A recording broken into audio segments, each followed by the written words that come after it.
Essa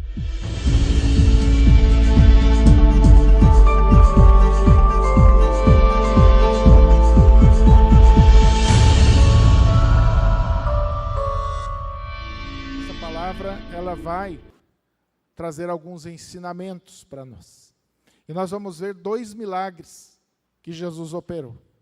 E vamos entender que Jesus Cristo, ele é poderoso e ao mesmo tempo ele é um Deus de amor. Ele trata o seu povo com muito carinho, com muito cuidado. E é uma história tão maravilhosa que acontece principalmente aqui com 2 pessoas. 2 pessoas. Elas vão experimentar um milagre. E milagre, irmãos, para vocês entenderem o que é um milagre, se fala muito de milagre por aí, né?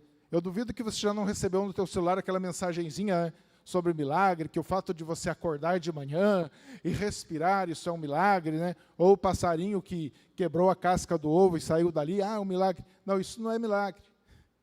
Isso é a lei natural, que vai acontecendo. O fato de nós acordarmos, saindo da nossa cama, não é algo extraordinário. É corriqueiro, faz parte do dia a dia, embora seja uma bênção de Deus, sim. E, claro, também que para alguns, para alguns é um milagre mesmo acordar da cama cedo, principalmente no domingo, mas é um caso à parte. É um caso à parte. Mas milagre, irmãos, é algo extraordinário. Milagre é quando Deus, ele interfere nas leis naturais. O milagre não é algo natural, o milagre é algo extraordinário. O milagre é algo operado por Deus, e é isso que nós vamos ver. E esse milagre vai acontecer na vida de 2 pessoas. Uma recebe diretamente sobre si o milagre, e a outra vai receber na sua filha. 2 pessoas, irmãos. 2 pessoas distintas, 2 pessoas que têm uma vida contrastante. Por quê? Uma dessas pessoas, um homem conhecido, chamado Jairo. Veja, um homem que a Bíblia chama ele pelo nome. E quando se chamava um homem pelo nome e escrevia-se o nome dele, nessa época é porque era um homem conhecido, um homem importante. A outra pessoa da história é uma mulher, que a Bíblia não fala o nome dela. Uma mulher anônima, desconhecida. Então já começa aí o contraste. Outra coisa, este homem era um chefe da sinagoga, um homem religioso, um homem que cuidava dos afazeres, da vida religiosa ali da igreja local. A sinagoga funcionava como uma igreja, era o local onde os judeus se reuniam, ouviam a palavra, oravam, eles se reuniam ali, estavam juntos. E o Jairo era um dos chefes da sinagoga. Normalmente uma sinagoga tinha entre 3 e 7 chefes ali para cuidar dos afazeres. Enquanto que essa mulher da história, fique tranquilo, nós já vamos abrir a palavra, irmão. Enquanto que essa mulher, ela foi impedida de cultuar. Era uma mulher que não podia chegar até a sinagoga, ela não podia ir até o templo, porque ela era acometida de uma hemorragia. E toda mulher, no seu ciclo, ela já não podia ir até a sinagoga ou ir até o templo, porque ela era considerada ritualmente impura. E essa mulher estava com essa enfermidade, uma hemorragia, há 12 anos. Então ela não podia participar do culto religioso por 12 anos. Enquanto o homem era o chefe da sinagoga, essa mulher não tinha a vida que ela gostaria de ter. O homem era rico, chefe da sinagoga, posição social. A mulher perdera tudo o que tinha, tentando tratar essa enfermidade, gastando com médicos, mas a situação dela só piorava. O homem era feliz, porque ele tinha uma filha com 12 anos, ele tinha família. Claro que no momento que ele vai procurar Jesus, ele estava desesperado, mas ele era feliz, teve filha, teve esposa. Enquanto essa mulher não tinha nem esperança de ter família. Não podia ter filhos, não podia ter marido. Qualquer pessoa que tocasse nessa mulher era considerada impura também. O homem tinha uma vida social, Jairo tinha vida social. Essa mulher era excluída da sociedade. Mesmo os familiares não podiam abraçá-la, não podiam tocar nela, porque senão se tornariam impuros por um dia também. Então veja a situação, o contraste aqui, e nós vamos ver como essa história acontece. E eu quero que você se encha de esperança essa noite. Que você se agarre na palavra de Deus como âncora para a tua vida. Nós vamos ouvir sobre milagres. E pode ser que você precise de um milagre em tua vida. Pode ser que você precise que Jesus opere algo extraordinário na tua vida. E Ele é o mesmo ontem, hoje e eternamente. Jesus é poderoso e é amoroso. Ele continua sendo nos dias de hoje. Vamos abrir as nossas Bíblias em Marcos, no capítulo 5, versículo 21 até o 43.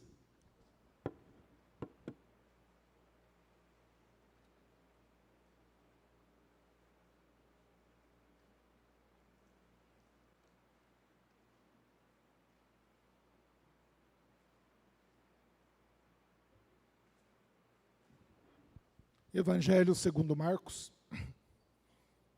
capítulo 5, versículos 21 ao 43. Como é um texto um pouco longo, nós vamos devagar. E eu vou seguir a natureza desse texto. Primeiro o pedido de Jairo, depois a cura da mulher enferma e depois a ressurreição da filha de Jairo. Todos encontraram? Marcos 5, 21 a seguir. Também está aqui na projeção, né? Vamos à leitura. Tendo Jesus voltado de barco para o outro lado, reuniu-se em volta dele uma grande multidão, e ele estava junto do mar. Então chegou um dos chefes da sinagoga, chamado Jairo, e vendo-o, prostrou-se aos pés de Jesus. Ele pediu com insistência: minha filhinha está morrendo, venha impor as mãos sobre ela, para que seja salva e viva. E Jesus foi com ele. Paramos aqui por enquanto. A primeira parte, o pedido de Jairo, a oração de Jairo. Jesus, ele havia cruzado de barco, o mar da Galileia, ele estava chegando da cidade de Gadara, onde ele havia expulsado o demônio, ou demônios daquele endemoniado gadareno. Jesus havia acalmado uma tempestade também, então ele já havia demonstrado poder sobre a natureza, poder sobre os espíritos, e agora ele volta a Cafarnaum.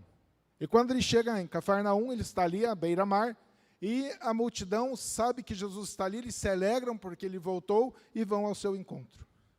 E é interessante como Jesus estava numa atividade muito grande, trabalhando bastante, andando bastante, curando, pregando, ensinando.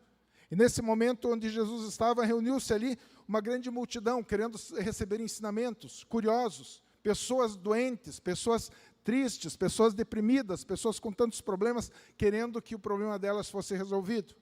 Então aquela multidão estava à volta de Jesus, quando de repente surge ali um homem chamado Jairo, chefe da sinagoga, esse que eu falei logo na introdução, um homem conhecido. E ele não se envergonha de Jesus. Ele não vai ter a noite com Jesus como foi o Nicodemos. Ele assume publicamente a necessidade que ele tinha de Jesus. Ele chega diante de Jesus e se prostra. Isso significa que ele reconheceu Jesus como Senhor, como Deus, como Filho de Deus. Isso significa que Jairo, ele se humilhou. Ele teve humildade de buscar Jesus no momento em que ele estava precisando.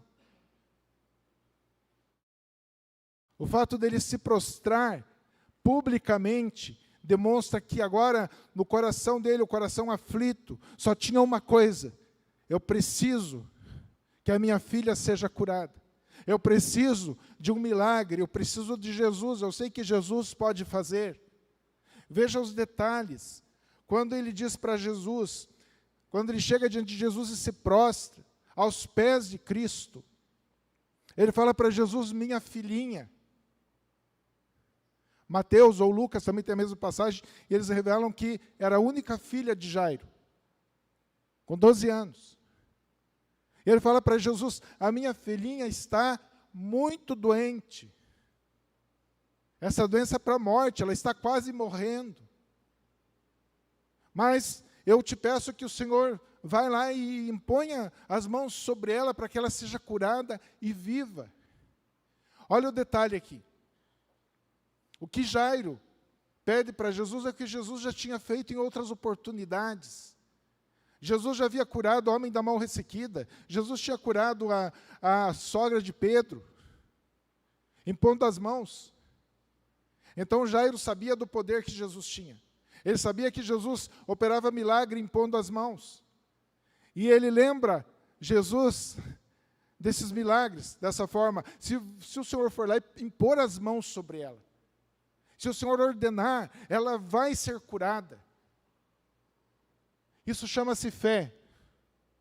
Quando nós não estamos vendo um acontecimento, mas nós sabemos que ele vai acontecer. E a Bíblia, ela nos ensina a crermos no Senhor, a acreditarmos no Evangelho. Essa passagem, irmãos, tanto a cura como a ressurreição, ela não ensina que a todo momento isso vai acontecer. E também não ensina que todos serão curados, mas ela ensina que Jesus é poderoso para curar.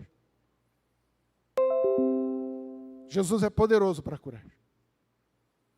Jesus é poderoso para fazer tudo por nós. Tudo que Ele quer fazer, Ele vai fazer. Agindo o Senhor, não há quem possa impedir. Então a esperança desse homem estava agora na pessoa certa. A esperança desse homem estava em Jesus Cristo. A esperança dele não estava numa religião, não estava numa pessoa qualquer. Ele deposita a sua esperança em Jesus. E eu acho interessante aqui, que Jesus Cristo, sendo o Senhor, aquele que deixou o trono de glória, e Ele reina para todo sempre, Ele não ficava distante do povo. Ele estava no meio do povo, no meio da multidão. E Ele para tudo ali e ouve esse homem fazer um clamor.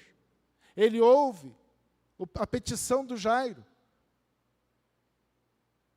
Eu não sei, de repente, se fosse um Jesus diferente, Ele poderia falar para o Jairo, não marque numa agenda, marca um dia que eu vou atender você. Não, o pedido era para agora. Jairo precisava agora. E já aprendemos uma coisa aqui, irmãos. Às vezes alguém chega para você e fala, eu preciso de oração. Ora por mim. Você, não, tá bom, hoje eu vou orar por você. Não, ore. A pessoa pediu oração, ore. Ore naquele momento. Eu me lembro esses dias, acabou um culto aqui, eu vi uns irmãos impondo as mãos sobre uma pessoa ali, orando. E eu achei bonito isso, porque a Bíblia nos ensina a orar, a clamar a Deus. Nós demonstramos com isso a confiança no Senhor. Então Jairo, ele deposita a confiança em Jesus. E Jesus ouve o clamor. E eu achei muito interessante ali no início do versículo 24. Está escrito, Jesus o quê? Foi com ele. Jesus foi com ele. Nesse momento, Jesus não fala para ele, vai lá para a tua casa, depois eu vou. Não, Jesus foi com ele, Jesus foi andando com ele.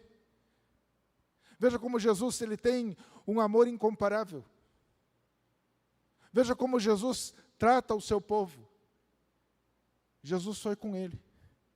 Vamos lá, vamos até a tua casa, eu vou ver a tua filha.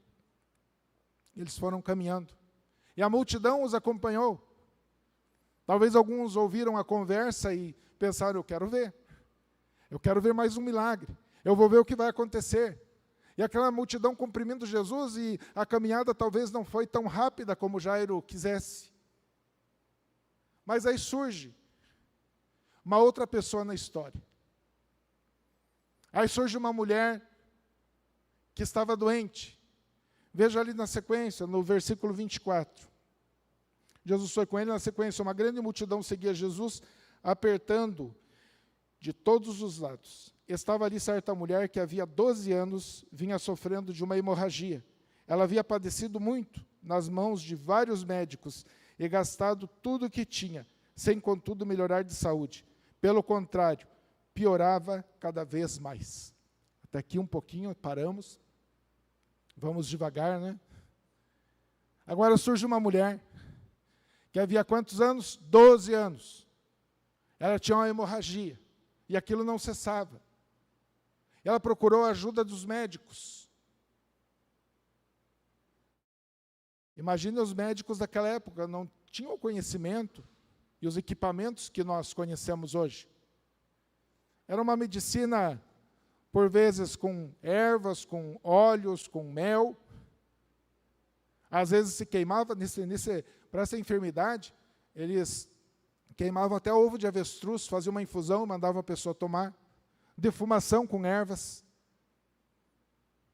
Um monte de tratamentos, mas sem nenhum sucesso. Pelo contrário, ao invés dessa pessoa melhorar, ao invés dessa mulher melhorar, segundo as Escrituras, ela só piorava.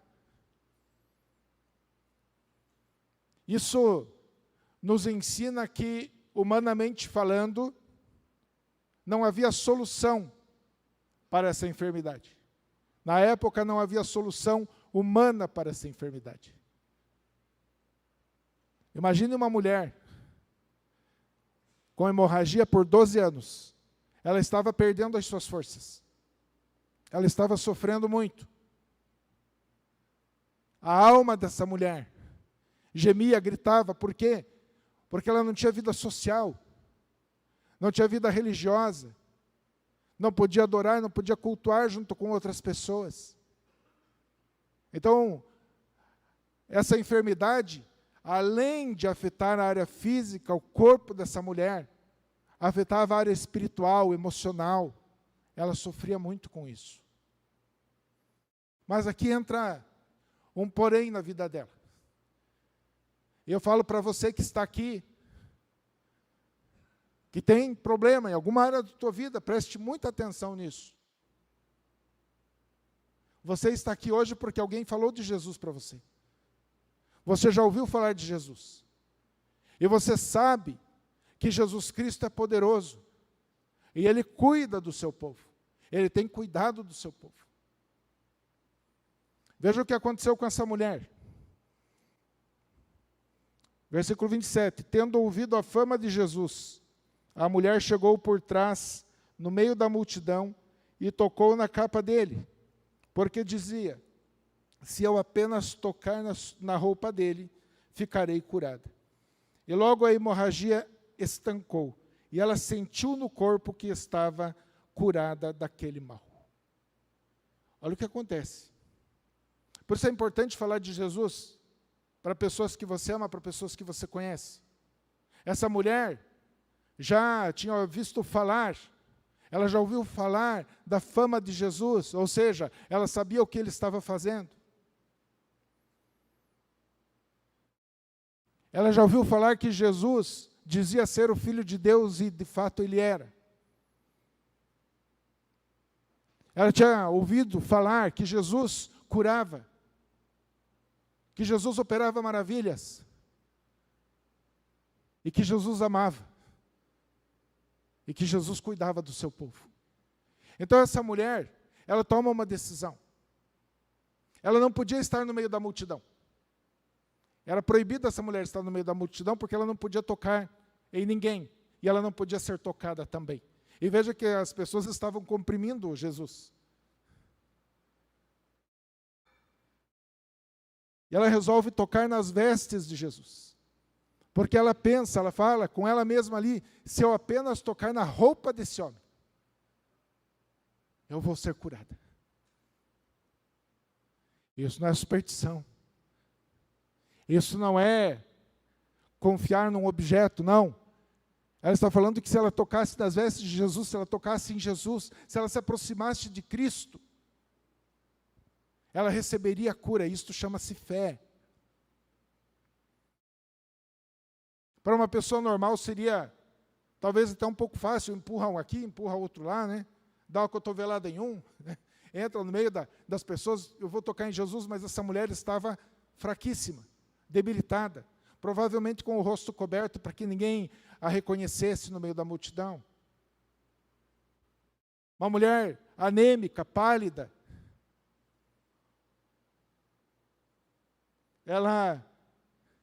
vai meio que se rastejando e ela vai por trás de Jesus. Ela não conseguiria chegar por frente certo era muito mais difícil.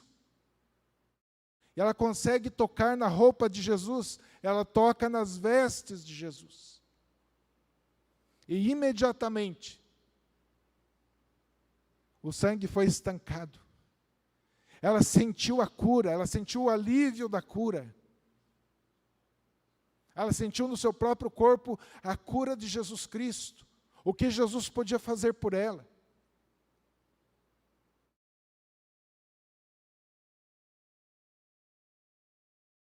E é dessa forma que nós precisamos ver o nosso Senhor. Muitas vezes ninguém pode nos ajudar. Muitas vezes não há ninguém por nós. Muitas vezes não há alguém que possa dar um bom conselho. E eu vou buscar o conselho de Jesus. Muitas vezes não há ninguém que consiga tomar pela tua mão e te tirar do buraco, da depressão, da tristeza. Mas quando você clama a Jesus, Ele vai lá onde você está. E te levanta, e te sustenta. Essa mulher não tinha ninguém por ela, mas ela descobriu e ela creu que Jesus Cristo poderia curá-la. E ela é tocada, e ela é curada por Jesus.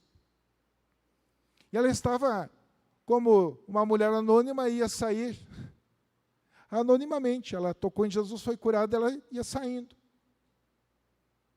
Veja nos versículos seguintes como Jesus procura ela.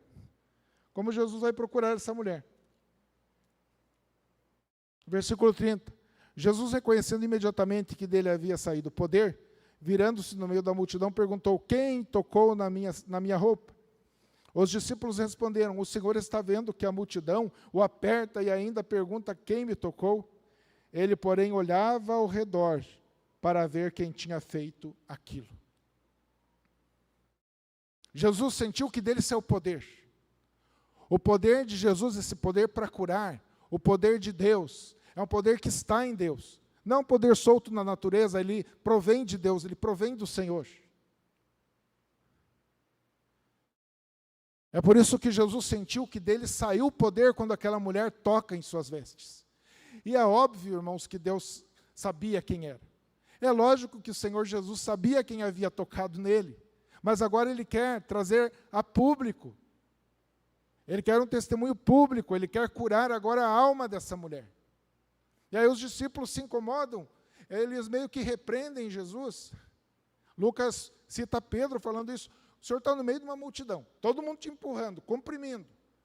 E agora o Senhor fala: quem me tocou? Eu quero saber quem te tocou. É como se você falasse: o Senhor está doido, Jesus? Tanta gente empurrando, o Senhor falou que alguém te tocou, mas Jesus falou: não, eu senti que de mim saiu poder. Saiu poder. Ele começa a olhar à sua volta. Ele começa a olhar ao seu redor, a mulher já tinha se afastado um pouco dele. E essa mulher não resiste. Ela percebe que a conversa ali é com ela. Não tem como fugir da presença do Senhor. Ela não ia ficar sem testemunhar. Jesus queria que essa mulher contasse o que havia acontecido com ela. E veja na sequência. Ele, porém, olhava ao redor, no versículo 32, ele, porém, olhava ao redor para ver quem tinha feito aquilo. Então, a mulher, amedrontada e trêmula, ciente do que lhe havia acontecido, veio, prostrou-se diante de Jesus e declarou-lhe toda a verdade. Então Jesus lhe disse: filha, a tua fé salvou você. Vá em paz e fique livre desse mal. A mulher, trêmula e amedrontada. Por quê? Porque ela tocou em Jesus e ela sabia que Jesus era limpo, era puro. Ela não poderia ter tocado em Jesus. Ela sabia que saiu o poder de Jesus e que curou ela. Então ela ficou trêmula, também com medo, porque ela sabia que estava diante de um Senhor que tem poder. de um Senhor que tem poder para curar. Ela estava trêmula e com medo, porque estava diante de uma autoridade, ela estava diante de Deus. Mas, irmãos, se algum religioso chegasse diante daquela mulher, chegasse para aquela mulher e falava: ei, você não pode estar aqui, você não pode tocar em Jesus, porque você tem uma hemorragia. Agora aquela mulher podia falar: eu não tenho nada. Eu não tenho hemorragia nenhuma. Eu estou curada por Jesus. Acontece aqui o inverso. Porque segundo a lei, se aquela mulher tocasse em alguém, essa pessoa se tornava impura. Agora essa mulher impura toca em Jesus. Só que ao invés de Jesus se tornar impuro, não. Ela recebe a graça de Jesus e é purificada desse mal. Jesus, ele fala com essas palavras doces dele: filha, a tua fé salvou você. Esse salvou aqui é um termo usado no grego para dizer salvação mesmo, salvação da alma. Jesus quis salvar essa mulher. Ele percebeu que ela era uma ovelha. E Jesus, ele para por causa dessa mulher. E agora não somente a cura física, mas ele faz com que essa mulher conte o que aconteceu com ela. Imagine você, uma mulher com 12 anos de sofrimento, de humilhação, de rejeição. Agora a alma precisava ser curada, então Jesus, ele quer que ela conte o que aconteceu, e ela conta tudo, ela fala os detalhes: eu sofri 12 anos, eu tive esse problema, tive hemorragia, agora fui curada.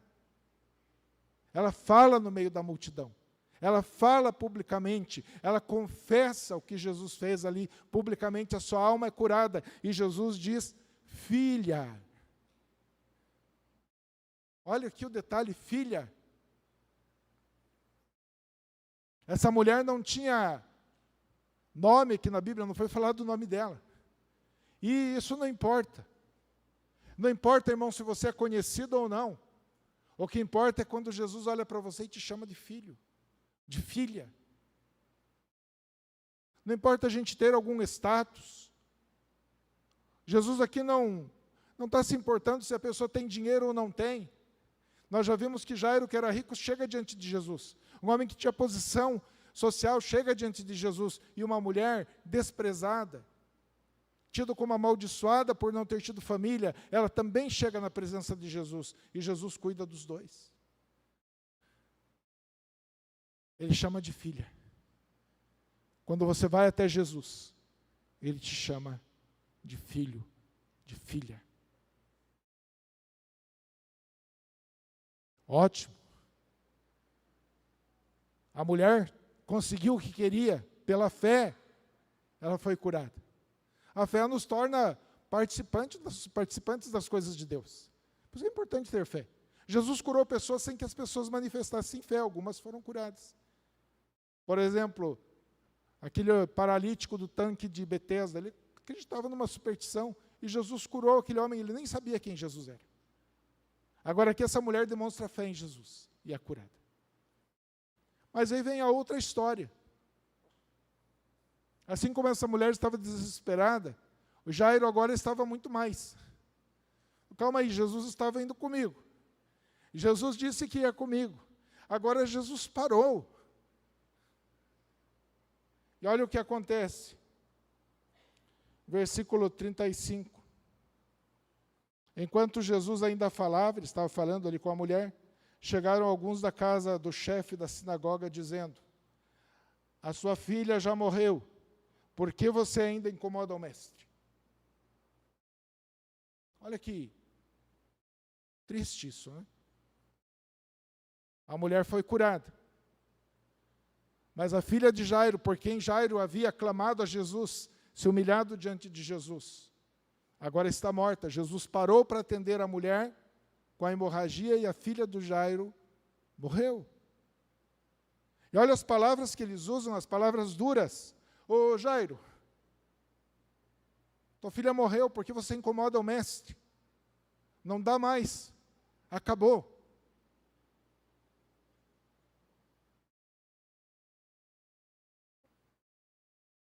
Imagine você orar por um filho e de repente chega a notícia: ao teu filho morreu.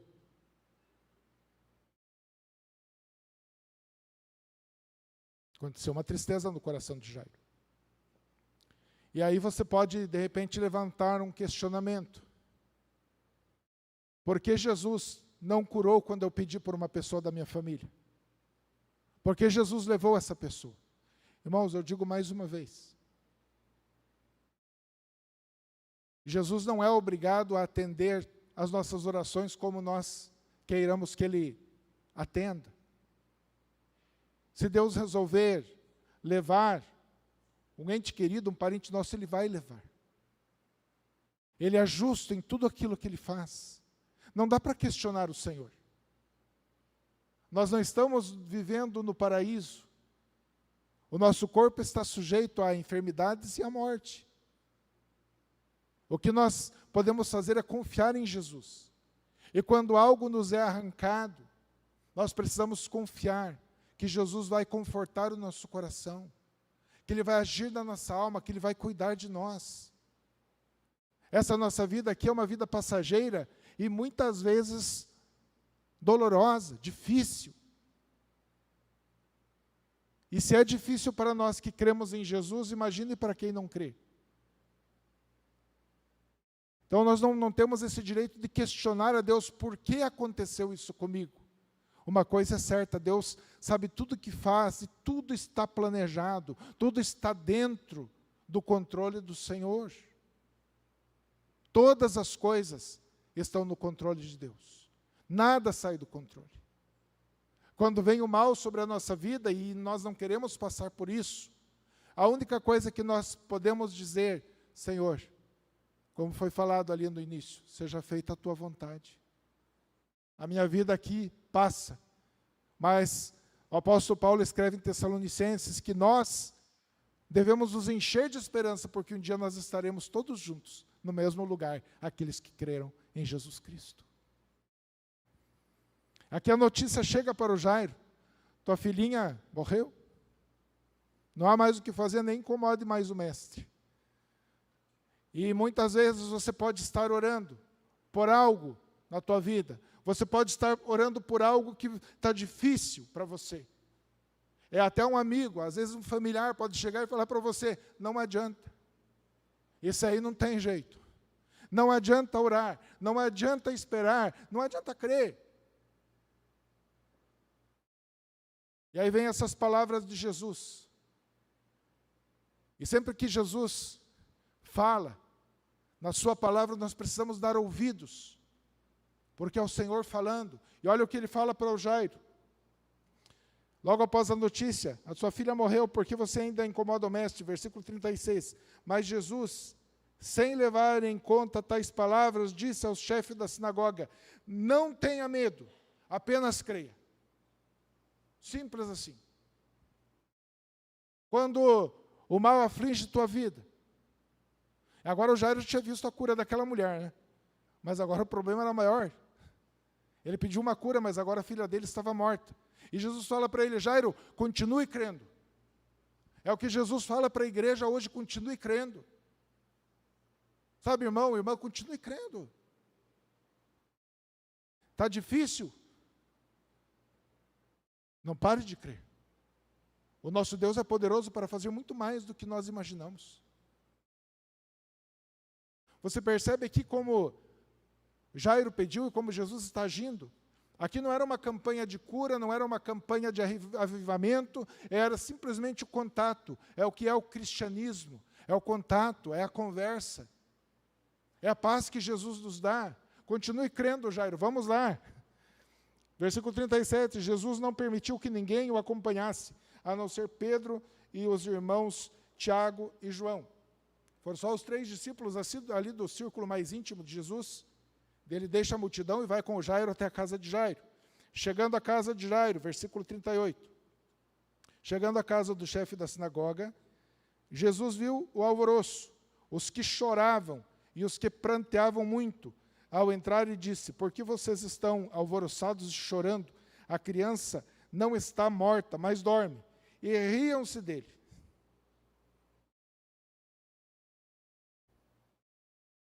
Se você ver a mesma passagem em Mateus e Lucas, esse alvoroço aqui ele era acompanhado de tocadores de flauta, de carpideiras que ficavam chorando, gritando, para dar aquela comoção.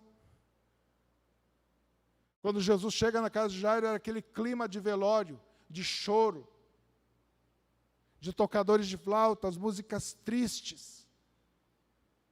E aí Jesus, ele revela uma coisa importante aqui. Por que vocês estão alvoroçados e chorando? Porque essa situação aqui de velório, olha o que ele fala, a criança não está morta, mas dorme. Um eufemismo, ele está se referindo à morte como um sono somente ali, mas que ela já ia sair dessa situação. E hoje nós sabemos que Jesus estava ensinando aqui também para todos nós, que uma pessoa que partir do nosso meio, que o Senhor arrancar do nosso meio e levar para Ele, nós sabemos que essa pessoa, ela dorme, por quê? Porque daqui a pouco nós veremos essa pessoa. Não que a alma dela está dormindo, irmãos, ela está com Jesus. Mas o termo dormir é como se fosse simplesmente um momento, uma passagem, logo nós nos encontraremos com o Senhor. E aí riram-se dele. Essa zombaria aqui foi, assim, aos nossos olhos aqui foi boa. Aqui eram pessoas entendidas em pessoas mortas. Carpideiras que choravam por mortos, pessoas que tocavam instrumentos em situações de morte. Então eles sabiam muito bem, eles conheciam bem quando uma pessoa estava morta. Quando Jesus falou que ela não havia morrido e só dormia, eles riram de Jesus, zombaram de Jesus. É como se falasse para ele: você está doido, a menina está morta. Temos certeza que ela está morta, por isso nós estamos fazendo aqui o velório. Aí o que Jesus faz? Mas Jesus, mandando que todos saíssem, levou consigo o pai e a mãe da criança. Expulsou aqueles celebradores de velório. Saiam daí. Vão embora. Não precisamos mais de vocês. Eu acho isso legal, sabe, irmãos? Não seja, claro que não é para você ser grosso, mas quando você está orando, quando você está clamando a Deus, e chega alguém desencorajando você, fala para essa pessoa, fala: dá licença. Eu não quero ouvir teu conselho, eu quero ouvir a respeito de Jesus, que pode todas as coisas. Não deixe que os desanimadores desanimem a tua fé, desanimem a tua vida, a tua oração. Não precisa expulsar também, né? Mas com todo o carinho, com toda a sensibilidade, pede licença. Olha, eu continuo crendo no Senhor. Foi o pai e a mãe da criança e os que vieram com ele, e entrou onde ela estava. Provavelmente ela estava no quarto. Aqui Jesus chega perto da criança, que estava morta, e o que ele faz? Tomando a criança pela mão, disse: Talita cumi, que quer dizer: menina, eu digo a você, levante-se. Imediatamente a menina, que tinha 12 anos, se levantou e começou a andar. Aqui Jesus faz uma coisa que os religiosos também não podiam fazer. Os judeus não podiam fazer. Ele toca num cadáver. Isso poderia também fazer com que Jesus se tornasse impuro. Mas mais uma coisa nós aprendemos: Jesus está acima da lei, o amor de Jesus está acima da lei. A compaixão de Jesus está acima da lei. Ele toca nessa menina, ele pega ela pelas mãos. Ele não faz exatamente como Jairo tinha pedido, você lembra? Jesus vai lá e põe as mãos sobre ela. Não, Jesus pega pelas mãos dessa menina e diz: Talita cumi, menina, se levante. E a menina se levantou e começou a andar, ela já tinha 12 anos. E aqui eu quero destacar uma coisa para vocês. Talita cumi. Aqui está escrito: menina, se levante, mas essa expressão, Talita cumi, Jesus falou no aramaico. E ela quer dizer muito mais do que menina, se levante. do que criança se levante. Essa expressão significa cordeirinha, levante-se. Cordeirinha, levante-se. Jesus trata assim o seu povo. Jesus olha para você, não como mais um número no meio da igreja. Jesus olha para você e te chama de cordeirinho, cordeirinha. Ele anda com você. Ele conhece você.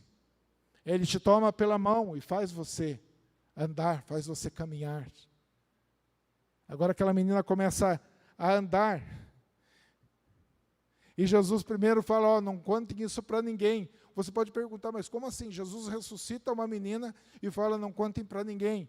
Tem alguns motivos, provavelmente ele queria preservar essa família e aquela multidão ia entrar na casa para ver a menina que foi ressuscitada. Também, Jesus queria continuar seu ministério, não era a hora dele ser perseguido, e se essa notícia chegasse aos fariseus, como de fato ela chegou, ele iria ser perseguido. Mas principalmente, Jesus não quer ser visto pelo seu povo, por nós ou pelas pessoas de fora, como um simples milagreiro. Jesus precisa ser visto como o Salvador da nossa alma, como aquele que desceu dos céus, o Filho de Deus, se fez homem, foi morto na cruz, ressuscitou ao terceiro dia, e ele veio para nos salvar. Por isso que você não vê a gente fazendo campanha. Imagine você chegar aqui na igreja uma faixa, Semana da Cura. Hoje é dia da cura. Eu não sei se Jesus quer curar, nós não sabemos. Dia da libertação. Aí toda a vizinhança traz os endemoniados, né? Misericórdia.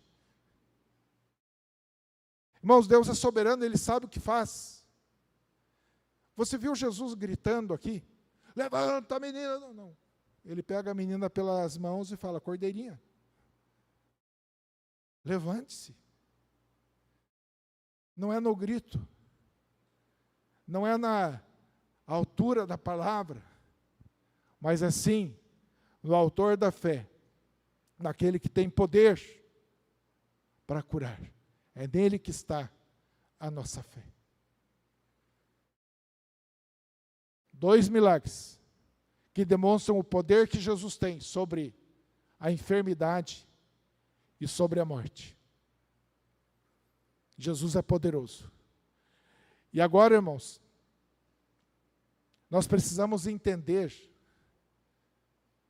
como essa palavra influencia a nossa vida. Deixa eu só tomar um gole de água primeiro. Mas que nós precisamos entender, nós precisamos, como essa palavra influencia a nossa vida agora.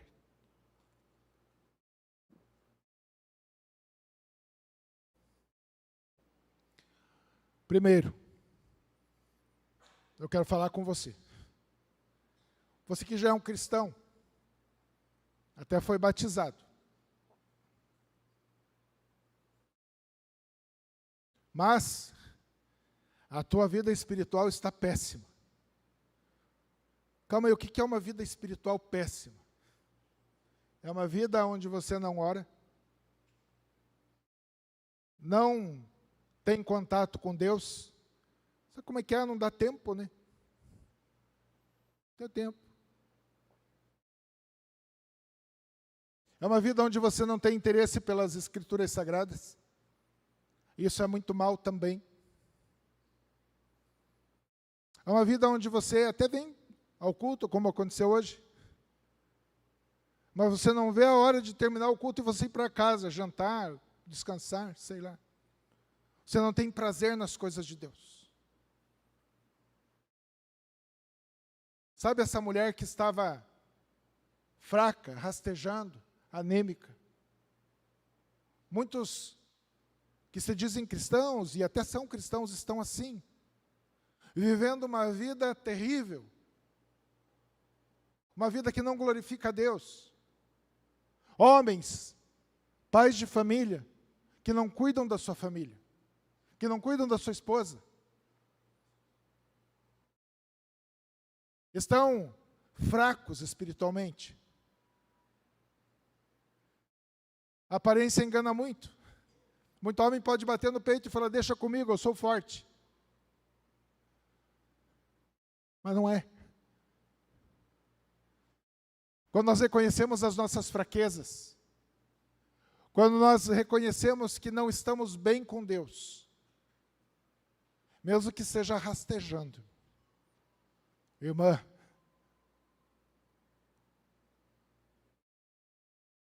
mulheres que já foram batizadas, frequentam a igreja, mas não cuidam da sua família, também não cuidam do esposo, pelo contrário, ainda falam mal.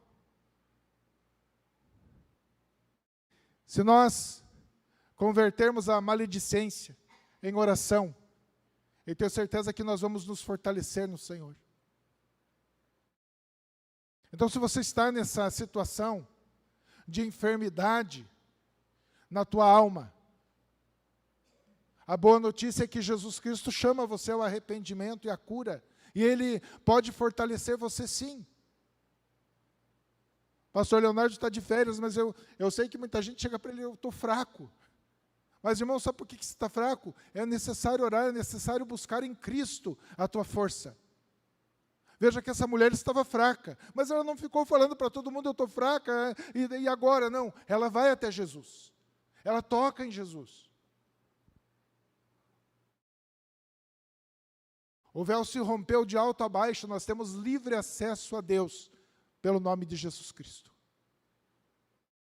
A tua vida pode ser transformada. Hoje, nesse momento, se você realmente buscar o Senhor. Não adianta você pensar agora, mas eu não tenho força. Eu estou dizendo que essa mulher não tinha força. O que é necessário é você perceber que a tua vida está ruim com Deus. E você precisa do Senhor. A outra situação que nós devemos pensar é quando Jesus Cristo vai lá e ressuscita aquela menina que havia morrido. Veja que o poder da ressurreição está nas mãos de Cristo. Sabe quantas pessoas Jesus ressuscitou? Segundo os relatos do Evangelho, 3 pessoas. O filho da viúva de Naim, aqui a menina, filha de Jairo, e o Lázaro. Somente 3 pessoas. Pedro e Paulo, cada um, no nome de Jesus, no poder de Jesus, ressuscitaram uma pessoa também. Então a Bíblia não relata muitas ressurreições físicas. Mas a Bíblia nos ensina que aquele que não está em Jesus, aquele que não está em Cristo, essa pessoa está morta. Essa pessoa é considerada por Deus uma pessoa morta.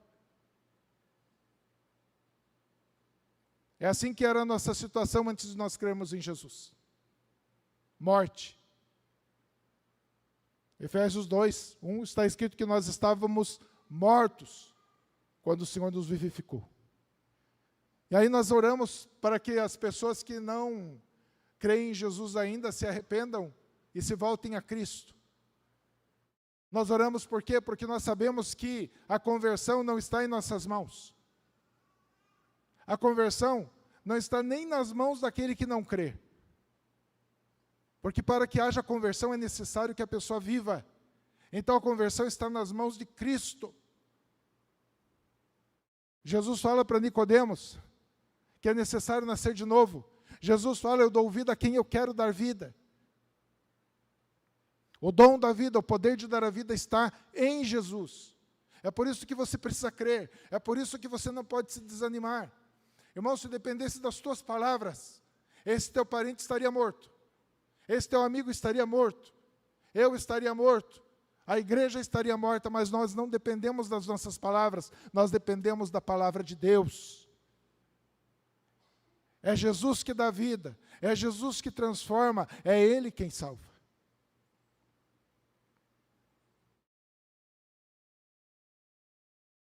O Senhor é o dono da vida. Por isso não veja como aqueles homens falaram para o Jairo, não incomode o mestre.